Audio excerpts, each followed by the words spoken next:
नमस्कार, आप देख रहे हैं देश की बात और मैं हूं नगमा। नागालैंड में आतंक विरोधी कार्रवाई के दौरान सेना की फायरिंग में 13 स्थानीय लोगों की मौत हो गई है। यह गलत पहचान का मामला है। सूत्रों के मुताबिक सेना की एक यूनिट को उग्रवादियों के मूवमेंट की खबर मिली। इसके बाद मोन जिले के ओटिंग गांव में उन्होंने एक गाड़ी पर फायरिंग कर दी जिसमें स्थानीय लोग थे। इस फायरिंग में 6 लोगों की मौके पर ही मौत हो गई और 2 लोगों ने अस्पताल में दम तोड़ा। बाद में आसपास के लोगों को इसकी जानकारी मिली तो वहां पर भीड़ जमा हो गई है। सूत्रों के मुताबिक भीड़ को काबू करने के लिए सेना ने फिर से फायरिंग की जिसमें 5 आम नागरिकों की मौत हुई है। इन 13 आम लोगों के अलावा सेना के एक जवान की भी जान गई। सेना के 7 जवान इसमें घायल हुए हैं। 6 नागरिक जख्मी हैं। मोन जिले में तनाव है लेकिन हालात काबू में हैं। जिला प्रशासन ने इंटरनेट और मैसेजिंग सेवा बंद रखी है। गृह मंत्री अमित शाह ने इस घटना पर अफसोस जताते हुए कहा है कि नागालैंड सरकार की स्पेशल इन्वेस्टिगेशन टीम घटना की जांच करेगी।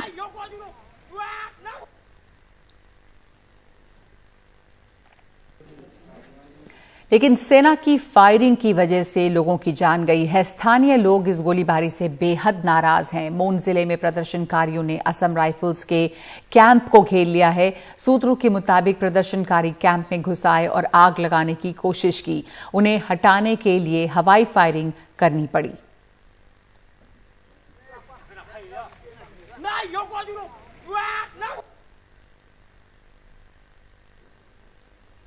नागालैंड के सीएम नेफ्यू रियो ने मामले को लेकर ट्वीट किया है कि मोन के ओटिंग में नागरिकों की हत्या की दुर्भाग्यपूर्ण घटना अत्यंत निंदनीय है। पीड़ित परिवारों के प्रति गहरी सहानुभूति व्यक्त करता हूं। घायल लोगों के जल्द ठीक होने की कामना करता हूं। उच्च स्तरीय एसआईटी मामले की जांच करेगी और कानून के अनुसार न्याय होगा। सभी वर्गों से शांति की अपील करता हूं।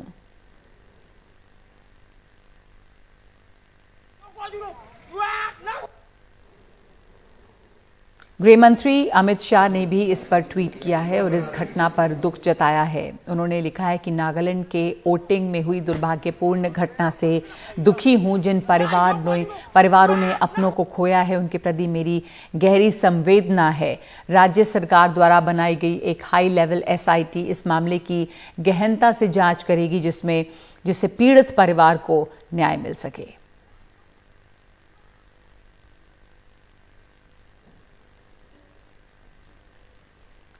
और इस हादसे पर सेना का भी बयान आया है। सेना ने कहा है कि विद्रोहियों की गतिविधि की जानकारी मिली। पुख्ता जानकारी के बाद ऑपरेशन शुरू किया गया।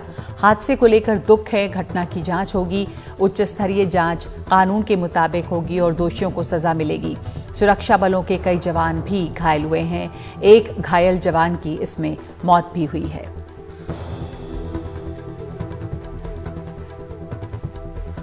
और कांग्रेस नेता राहुल गांधी ने भी ट्वीट करके केंद्र सरकार को घेरा है। उन्होंने लिखा है कि ये दिल दुखाने वाला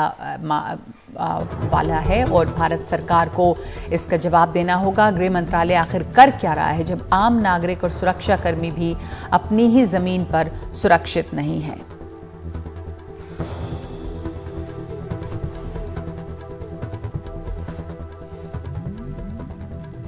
और इस बारे में ज्यादा जानकारी दे रहे हैं हमारे सहयोगी रतनदीप चौधरी।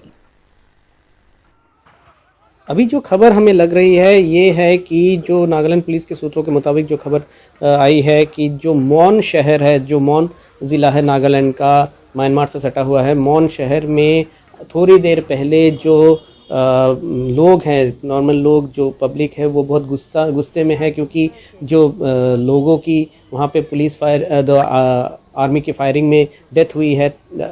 कम से कम 13 लोगों की डेथ हुई है। वहाँ पे बहुत लोग जख्मी हैं। इसके बाद मोन शहर में जो गुस्साई भीड़ है उन्होंने जो वहाँ पे जो असम राइफल्स की जो कैंप है उसको पूरे तरह से घेर लिया था और उसमें पत्थरबाजी की पहले, और इसके बाद लोग असम राइफल्स के कैंप में घुस गए थे। घुसने के बाद वहाँ पे उन्होंने कैंप के एक तरफ आग लगाने की भी कोशिश की थी, ऐसा पुलिस सूत्रों के मुताबिक खबर आ रही है। और इसके चलते असम राइफल्स को हवा में फायरिंग करने की असम राइफल्स ने हवा में फायरिंग की मोन में। तो मोन में अभी जो स्थिति है वो बहुत ही टेंस्ड है। पुलिस का ये कहना है कि वो सिचुएशन के ऊपर काबू पाने की कोशिश कर रही है, जबकि मोन में जो internet data, mobile internet data service और जो वहाँ पे जो SMS सर्विसेज दोनों को ही ब्लॉक कर दिया गया था। बट इसके बावजूद वहाँ पे जो आज ये घटना घटी है, कल जो घटना घटी थी वहाँ पे मॉन में, जहाँ पे कि जो सूत्रों के मुताबिक हमें जो खबर लग रही है नागालैंड पुलिस के की आर्मी के एक स्पेशलाइज्ड यूनिट, वहाँ पे उनको खबर मिली कि उग्रवादियों का मूवमेंट है और उन्होंने एक एम्बुश ले किया था तीरू और ओटिंग विलेज के बीच। ये जो इलाका है ये असम नागालैंड बॉर्डर से लगभग 35 किलोमीटर अंदर है और जो डिस्ट्रिक्ट हेडक्वार्टर है वहाँ से लगभग 80 किलोमीटर दूर है। तो इस इलाके में जब कल एम्बुश ले किया गया था, मगर जो असम जो आर्मी के सूत्रों के मुताबिक जो खबर है कि गलती से उन्होंने जो लोकल्स हैं उन पे गोली चला दी और इसके बाद लोकल्स ने जो आर्मी की यूनिट है उनको घेर लिया था और सेल्फ डिफेंस में फिर से उनको गोली चलानी पड़ी, ऐसा दावा इंडियन आर्मी कर रही है। और इसमें अब तक 13 लोगों की जान जाने की खबर है जो सिविलियंस हैं, बहुत लोग इंजर्ड हैं। और इसके साथ साथ ही जो मॉब अटैक हुआ उसमें आर्मी के एक जवान वहाँ पे मारे गए और कम से कम 6 से 7 जवान वहाँ पे जख्मी हुए हैं। और इसके बाद से अब देखा जा रहा है कि फिर से जो मॉन शहर में अब असम राइफल्स के कैंप के ऊपर लोगों ने वहाँ पे पत्थरबाजी की, घुसने की कोशिश की और असम राइफल्स को हवा में गोलीबारी करने की ज़रूरत पड़ी है।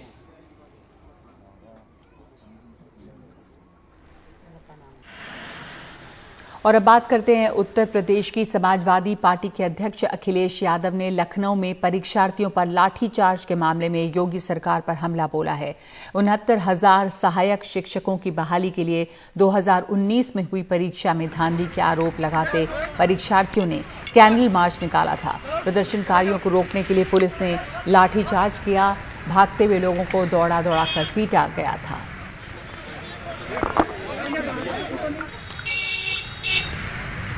जो विश्व गुरु बना रहे थे, समाजवादी तो लैपटॉप दे रहे थे। आप बताइए, ये लोग हम लैपटॉप दे रहे थे, ये लाठी दे रहे हैं, यही फर्क है। इसलिए समाजवादी पार्टी सरकार में थी तो नई यूनिवर्सिटियां बन रही थी, नए कॉलेजेस बन रहे थे, नई तरह की पढ़ाई शुरू हो गई थी, तमाम कंपनियां इम्पैनल हो गई थी, रोजगार नौकरी मिले। ये भारतीय जनता पार्टी के लोग नहीं समझ सकते। और इन्होंने डिजिटल इंडिया बनाने का सपना दिखाया था। ये लैपटॉप बांटने वाले लोग नहीं है, ये लाठी मारने वाले लोग हैं। जितना इन्होंने अपमानित किया है उसी रफ्तार से वोट पड़ेगा, उसी जिम्मेदारी से वोट पड़ेगा। इनका सफाया भारतीय जनता पार्टी का होगा। और गोवा पहुंचे दिल्ली के मुख्यमंत्री अरविंद केजरीवाल ने कहा है कि उनकी पार्टी प्रदेश के विकास के लिए प्लान कर रही है। दूसरे दलों पर हमला बोलते हुए केजरीवाल ने कहा कि विपक्षी दलों ने केवल गोवा को लूटने का काम किया है। आम आदमी पार्टी गोवा के लोगों के विकास के लिए पूरा प्लान तैयार कर रही है कि हमारी सरकार बनेगी हम क्या करेंगे। पूरा प्लान तैयार कर रहे हैं हम लोग, और कोई पार्टी तैयार नहीं कर रही। और किसी पार्टी को गोवा से मतलब नहीं है, और किसी पार्टी को आपसे मतलब नहीं है, और किसी पार्टी के सब नेताओं को, सब पॉलिटिशियंस को, सारी पार्टियों को केवल और केवल गोवा को लूटने से मतलब है और किसी चीज से मतलब नहीं है। तो आज मैं महिलाओं के लिए ऐलान करता हूं कि हमारी सरकार बनेगी Griha Aadhaar Yojana. Am I right? That's the name. Griha Aadhaar योजना जो अभी 1,500 रुपया मिलता है, इसको हम बढ़ा के 2,500 रुपया महीना करेंगे। और पंजाब कांग्रेस के अध्यक्ष नवजोत सिंह सिद्धू दिल्ली में शिक्षकों के प्रदर्शन में शामिल हुए। मुख्यमंत्री अरविंद केजरीवाल के घर के बाहर पक्की नौकरी की मांग को लेकर गेस्ट टीचर प्रदर्शन कर रहे थे। इस दौरान नवजोत सिंह सिद्धू ने शिक्षकों के साथ नारेबाजी की। कुछ हफ्ते पहले मुख्यमंत्री अरविंद केजरीवाल भी पंजाब के मोहाली में शिक्षकों के प्रदर्शन में शामिल हुए थे। एक सा वेतन दिया जाएगा, जितना वेतन रेगुलर टीचर्स को मिलता है उतना ही दिया जाएगा, और जो कॉन्ट्रैक्ट पे है उनको रेगुलर किया जाएगा। एक पैसा दिया है। एक बात ये बताएं, मैं पंजाब में भी यही रोता रहता हूं कि बजटरी एलोकेशन करो और नीति योजनाबद्ध तरीके से विकास करो। तो बताओ आपकी कौन सी नीति है? ना नीति है ना नियत है।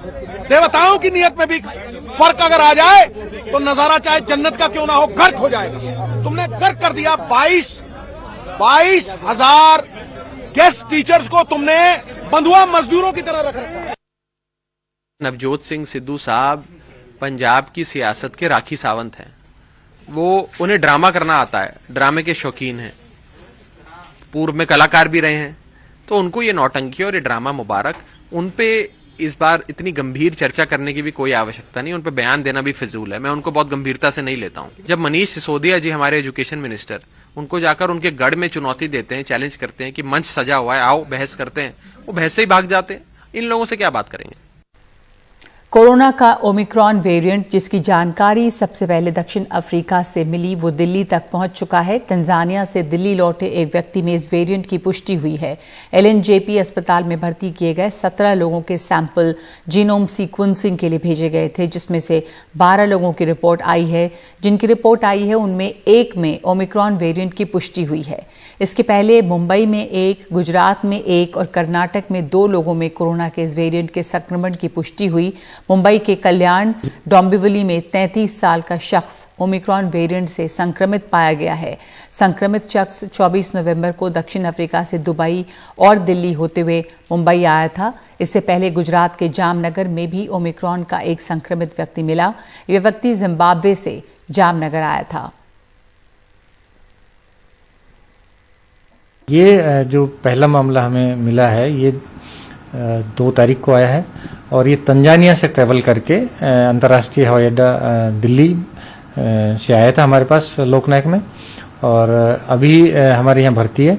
इसको हल्के सिम्टम्स हैं, हल्का बुखार था, थोड़ा सा गले में दर्द था, थोड़ा वीकनेस इसको महसूस कर रहा था।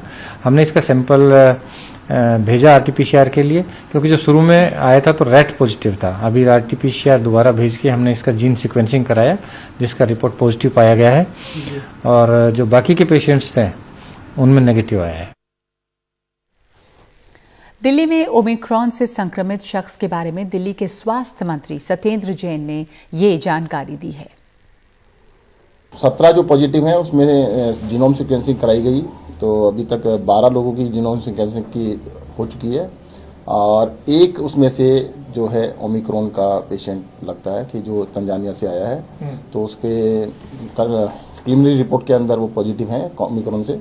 फिर भी जो लैब से फाइनल रिपोर्ट इशू की जाएगी वो कल की जाएगी, बट हाँ कि 12 में से शुरुआती रिपोर्ट में एक मरीज ओमिक्रॉन का पॉजिटिव है। जी, ये तंजानिया से आए थे, और 12 लोगों की जीनोम सीक्वेंसिंग की प्रीलिमिनरी रिपोर्ट आ चुकी है, शुरुआती रिपोर्ट आ चुकी है। उसमें से 11 को नहीं, ओमिक्रॉन नहीं है, नॉर्मल कोरोना है। और ओमिक्रॉन का पहला मामला दिल्ली में आया, ये कह सकते हैं? हाँ, दिल्ली में पहला है और देश में शायद ये 5वां कह सकते हैं। बुलंदशहर में पूर्व ब्लॉक प्रमुख हाजी यूनुस के काफिले पर जबरदस्त फायरिंग हुई है, जिसमें 4 लोग घायल हुए हैं। इनमें 3 की हालत गंभीर है। तीनों को जिला अस्पताल से हायर सेंटर रेफर किया गया है। हाजी यूनुस अपने समर्थकों और करीबियों के साथ शादी समारोह से लौट रहे थे। कोतवाली देहात के भाईपुरा मोड़ के पास उन पर हमला हुआ। पूर्व ब्लॉक प्रमुख ने कल ही बसपा का दामन छोड़ आरएलडी ज्वाइन किया। वो 2 बार बसपा के टिकट पर चुनाव लड़ चुके हैं। और मध्य प्रदेश के भिंड जिले के तेज तर्रार पुलिस अधीक्षक मनोज कुमार सिंह को खास अंदाज में विदाई दी गई। पुलिसकर्मियों ने उन्हें फूलों की डोली में बिठाकर विदा किया। जवान ही कहार बने। मौके पर ढोल और नगाड़ों की भी गूंज थी। मनोज सिंह ने हाल में ही अमेजन प्लेटफॉर्म से कथित तौर पर गांजा बेचने के मामले में कंपनी के आला अधिकारियों को तलब किया था। पुलिस अधीक्षक पद पर रहते हुए उन्होंने खाद लूट के मामले में प्रदेश के सहकारिता मंत्री अरविंद सिंह भदौरिया के गृह गांव में रहने वाले दबंगों पर एफआईआर दर्ज करवाई थी। इसके बाद से ही उनके तबादले की चर्चा थी।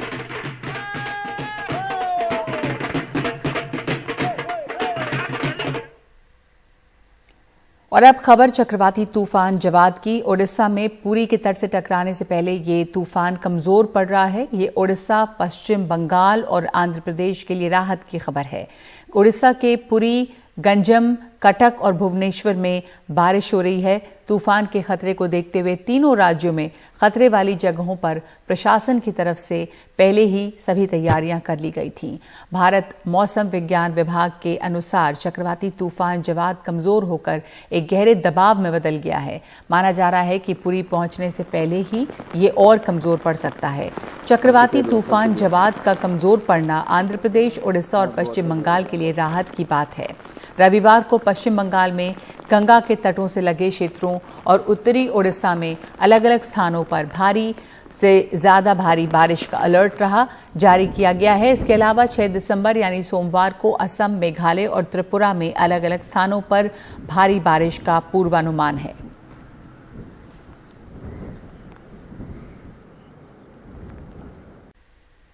देश के जाने माने पत्रकार और एनडीटीवी के हमारे पूर्व सहयोगी विनोद दुआ जी आज पंचतत्व में विलीन हो गए। शनिवार को दिल्ली के अपोलो अस्पताल में उन्होंने आखिरी सांस ली थी। वो लंबे समय से बीमार चल रहे थे। दिल्ली के लोधी क्रेमेटोरियम में उनका अंतिम संस्कार हुआ। इस उम्मीद के साथ कि हमारा आने वाला कल आज से बेहतर होगा, आपसे इजाजत लेते हैं।